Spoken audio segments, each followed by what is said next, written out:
حسبنا الله ونعم الوكيل نعم المولى ونعم النصير أعوذ بالله من الشيطان اللعين الرجيم بسم الله الرحمن الرحيم الحمد لله رب العالمين والصلاة والسلام على أشرف الأنبياء والمرسلين أبي القاسم محمد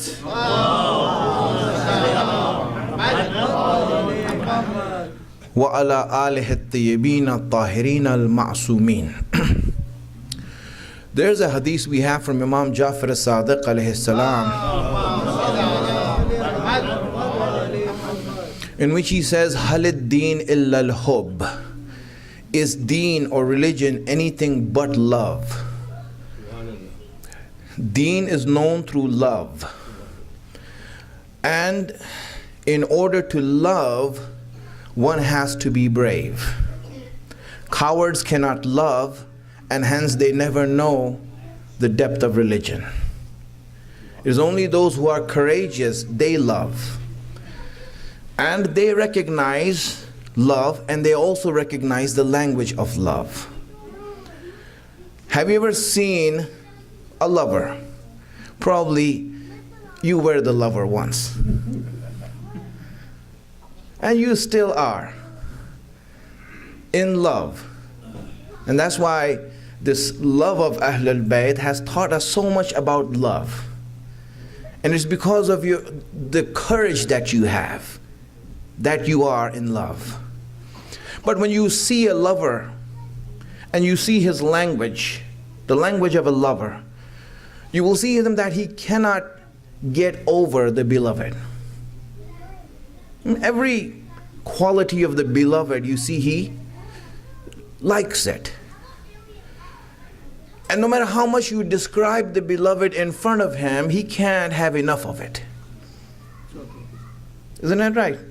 Look at yourself and you'll see it. That's why if you have been in love, then you'll know what love is.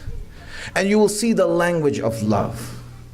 And then you will recognize that a lover, no matter how much you describe the beloved, the hair, the eyes, the hands, everything you'll see, like he says, say it again. Right? Say it again. It happens. This is the nature of love and the language of love. My friends, when you read the Quran and you see how Allah speaks about Rasulullah, you will understand the language of love. You will see how much Allah is in love with the Prophet.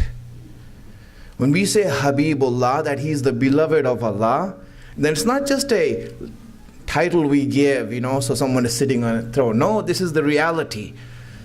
Allah, he loves the Prophet. And when you read the Quran, you see that he describes every part of the Prophet. But those who love can see this language. Wow. See? Those who don't love, they don't see it. Let me just go over some of these things that Allah is describing of the Prophet. You see, and then you recognize how a lover speaks. He says, فَإِنَّمَا يَسَّرْنَاهُ بِلِسَانِكَ. He says, lisanika, your tongue. He says in another place, yadaka, your hand. Unuqika, your neck.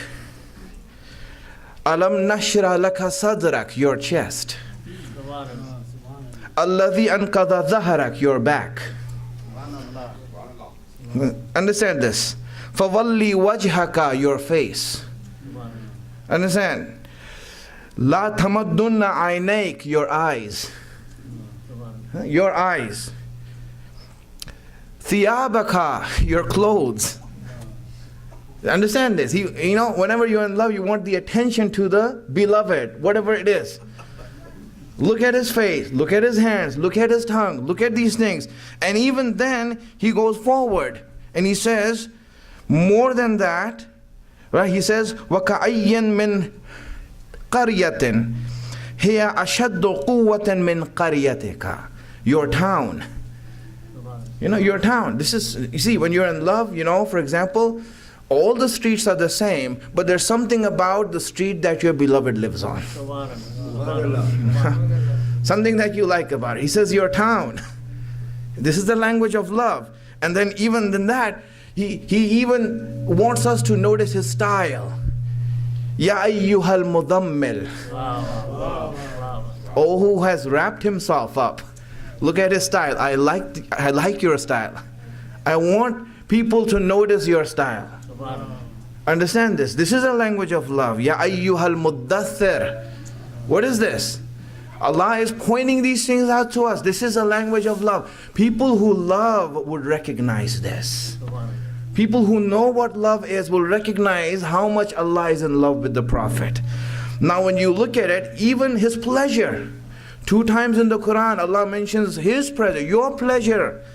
You know where that is? The first time he mentions it, he says, فَلَنُوَلِّيَنَّكَ قِبْلَةً تَرْضَاهَا. Soon we will change the qibla to a place that you like. Because you like it, for your pleasure, because I want you to be happy. See, I want you to be happy with this. Look at this. That you are looking at the skies. I see you looking at the skies and looking there. No, tell me, because of your pleasure, we're going to change it to Makkah. Understand this. This is love. In another place where he says, وَلَسَوْفَ يُعْتِيكَ رَبُّكَ فَتَرْضَى. That Allah will give you so much that you will be pleased. Understand? This is the difference, my friends. All of us, all of insan is working to please Allah. We are all praying, worshipping, we do fasting, obedience and everything to worship Allah. All of the Anbiya are trying to worship and obey Allah so that they can please Him, and here Allah is trying to please the Prophet. This is the difference. You see, and this is how we get to know what it means. Every other prophet we see, every other prophet, when we look at him, Allah calls them by their name. Ya Yusuf, Ya Ibrahim, like these things. But with the messenger, he calls him by his title. He says, Ya ayyuhar Rasul, Ya ayyuhan Nabi. You see the difference? This is why the Prophet is in love. I want people to know you. This is your title. This is how it is. But you know what happens? Those who know how to love, they can recognize this. They can recognize this. Those who don't know, all they see is Ana Bashirum Mithlukum.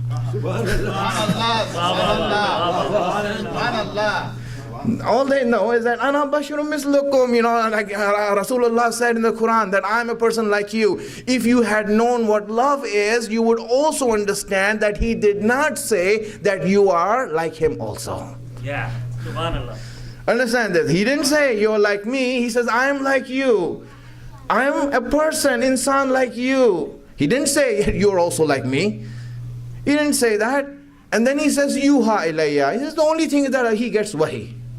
He gets revelation. That's the only difference between us and the Prophet. In other words, they want to say that, you know, because they don't know what love is. They want to say that he's just a mailman who came and delivered the mail and went away. That's what they want to say. Is this the mailman delivering the mail? But Allah is saying that no, it's not that. Hey, this is my beloved I'm sending to you.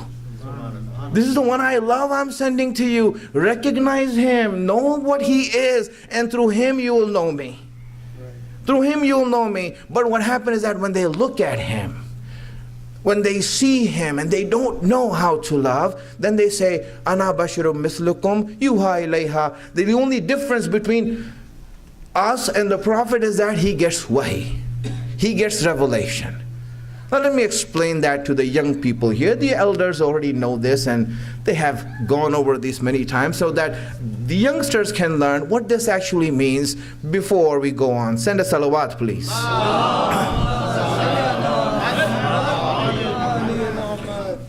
You know, my friends, if when I went to the zoo, I saw a monkey. You know, I saw a monkey. You know how you classify human beings? You classify them as animals, right? We are animals, right? We are animals, and this monkey is an animal. So I'm looking at the monkey, and my son is with me. He says, Father, what is the difference between us and them? So he said, you know, the difference between us and them is that we have aql and they don't. We have aql and they don't. Right? We are animals, they're also animals. We have aql and they don't have aql. Right? My friends, just like we are animals and they are animals, but the difference is that we have aql. That's the only difference. This is the same way the difference is between Anbiya and us. That they are also humans, we are also humans, but they have wahi, just like we have aql. Understand the difference? This is the difference, my friends. But those who don't know love, that's why it is. This is why when you look at the language Allah uses to describe Rasulullah, He is describing at such a high level, and we fail to see that. And what happens when we fail to see that? We never recognize deen. We don't know what deen is. In fact, we don't even know what Allah is. We lose it. We don't recognize it. But if you had courage, you would know what Rasulullah is. You know, and we praise, and we always talk about, and this is a criticism that other Muslims have labeled on us, that we always speak about Imam Ali. We always speak about Amir al-Mu'mineen, and why don't we speak about the Prophet more? Well, sometimes what happens is this, right? And for us, it's very easy. You know, speaking about how good the student is only telling us how great the teacher is.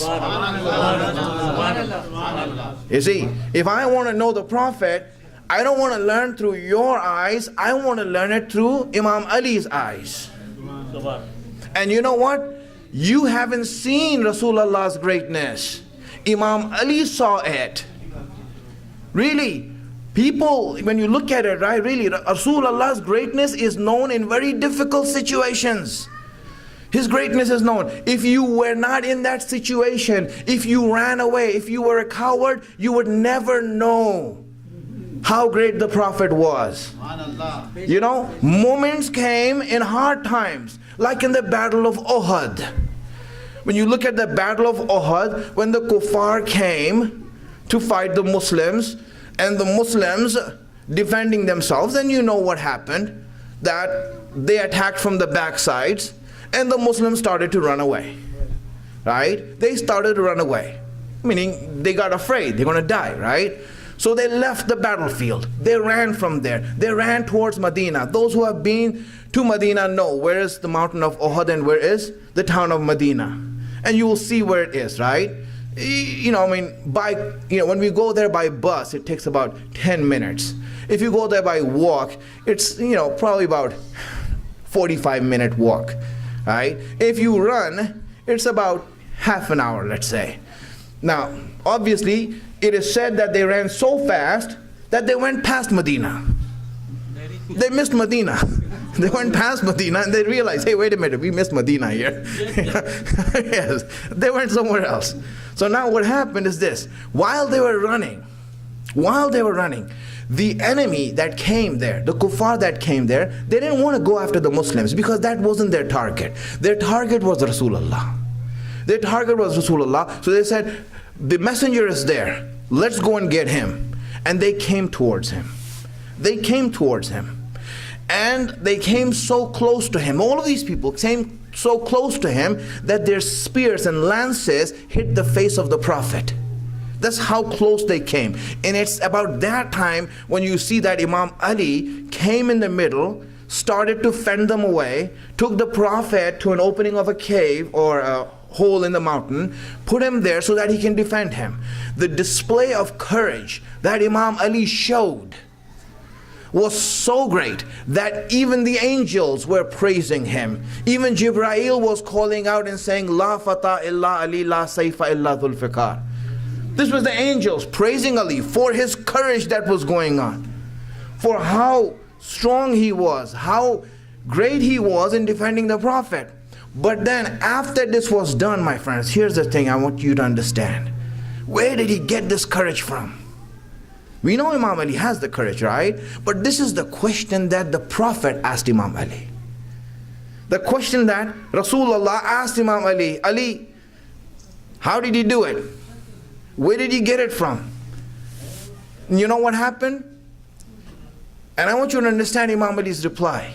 You know where Imam Ali got this courage from? He says, Ya Rasulullah, I saw the courage that you had, and I was inspired to get this courage.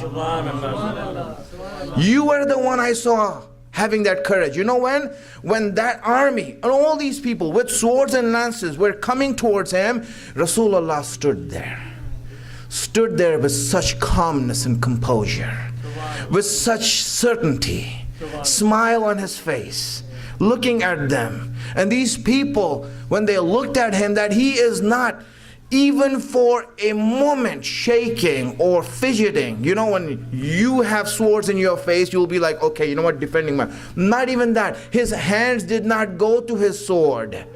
He just stood there, complete confidence, complete trust, complete faith. Imam Ali said, I saw this in your face, and that is what inspired me to become brave like you. Sallu ala Nabi.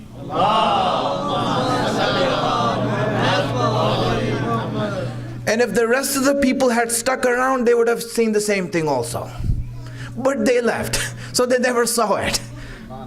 Right? They never saw it. That's what I'm saying. That you have to be in those situations to see who is Rasulullah. What kind of faith does he have? What kind of courage does he have? This is where you see it. And when we saw it through Ahlul Bayt, then we recognized who is Rasulullah. And those who did not see him through Ahlul Bayt, they could not have recognized him. That's why you see that they view the Prophet, they understood the Prophet not with the right view and the right lenses. So now when we speak about Imam Ali and we praise him and we say things to him and obviously about him that are true, that are real, and we say that and we openly say it, and when we praise him, people who don't understand get offended. They feel like we are trying to put Imam Ali on a higher pedestal than the Prophet. That's what they say. So let me say something. Obviously you all will understand it, but I want you to hear it through, right? Hear it through. I'll make a declaration today. I'll open up the secret, all right? Secret that we all are hiding in our taqiyya, right? This and that. So let me open it up right now. Let me say it out right now, right? So that, everyone understands it. This criticism that you have, or everyone has, that we raise the status of Ali above the Prophet, you raise Ali's status above the Prophet that you understand, not the way that we understood him. That's the difference. You never understood the Prophet, so now when we speak of Ali, you think he's greater than that. But when way we understood Ali, that Prophet is someone that Imam Ali is saying, Ana abdun min abide Muhammad.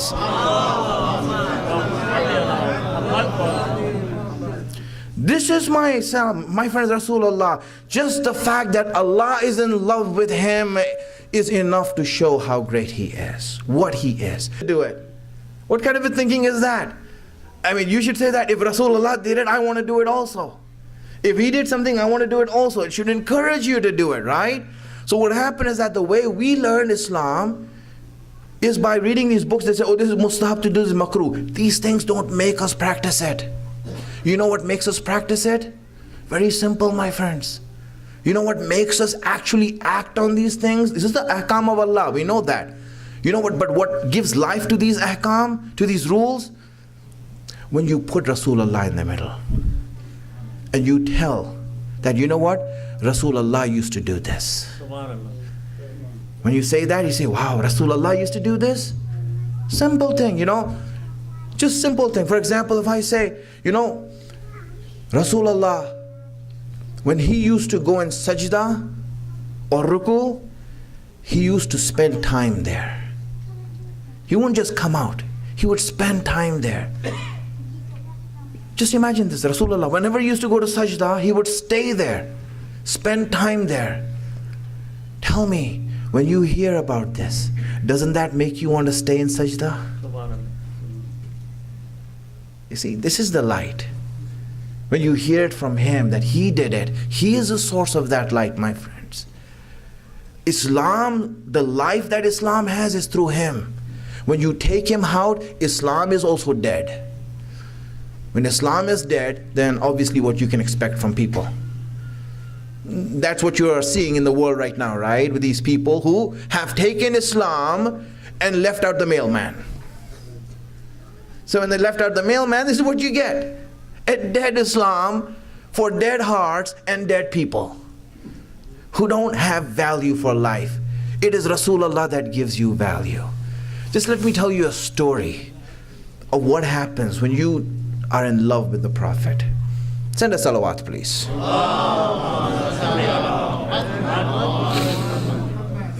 You know, there was in Medina, there was an oil seller. He used to sell oil. A guy, he used to his business, oil seller, sell oil. And this person, shy person, he was an open, aggressive, shy person, but he was in love with Rasulullah.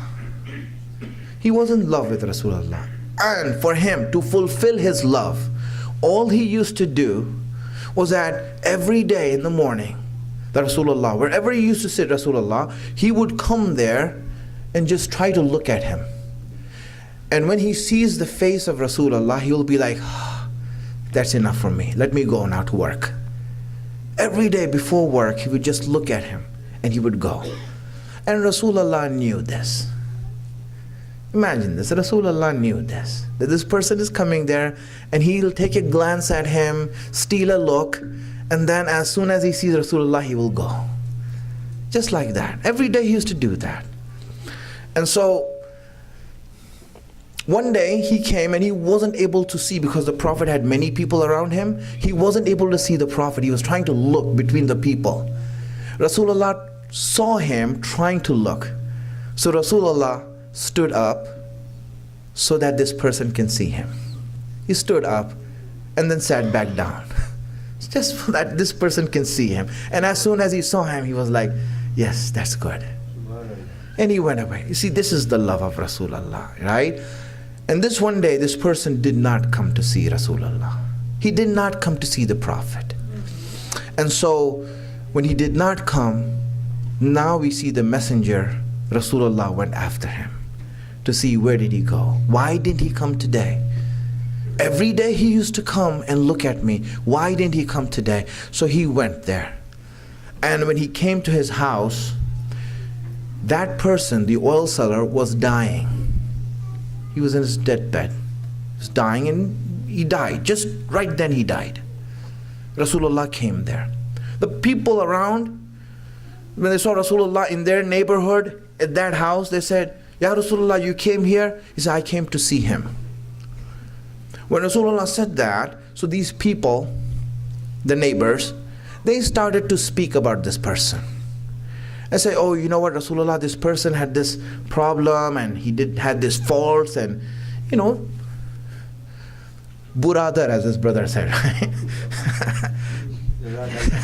Talking about his brother, right? And, you know, like this thing and that thing, they started gossiping about this brother, telling about the faults that he has, and those faults were true. It wasn't wrong, it was true. The faults were true. You know, whatever, he used to do ghibat or whatever wrong he used to do. They said him that, right?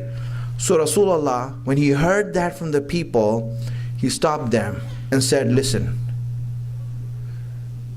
because of the love that he has for me, Allah has forgiven him his faults.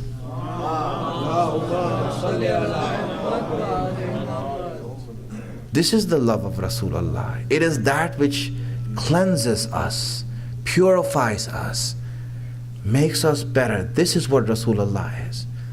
And when we learn Islam through him, this is what gives us life, my friends. I ask Allah subhanahu wa ta'ala to give us the tawfiq and the blessing to be on the right path. Wisdom to understand his guidance. Hasten the reappearance of our Imam. Make us his helper when he comes. O Allah, we testify to the fact that we are here in the love of Rasulullah, and that you make this love that we have for him a testimony for us on the Day of Judgment. O Allah, we ask you that you increase the love of Ahlul Bayt in our hearts and in the hearts of our children. O Allah, we ask you that you make our feet firm on your paths. O Allah, we ask you to give strength in our arms so that we can raise the flag of your religion. O Allah, we ask you that the ulama who are the beacons of light, that who are showing us the path of Ahlul Bayt, Allah, we ask you that you keep their shade above our heads. وآخر الدعوانا الحمد لله رب العالمين. صلوات على محمد وآل محمد.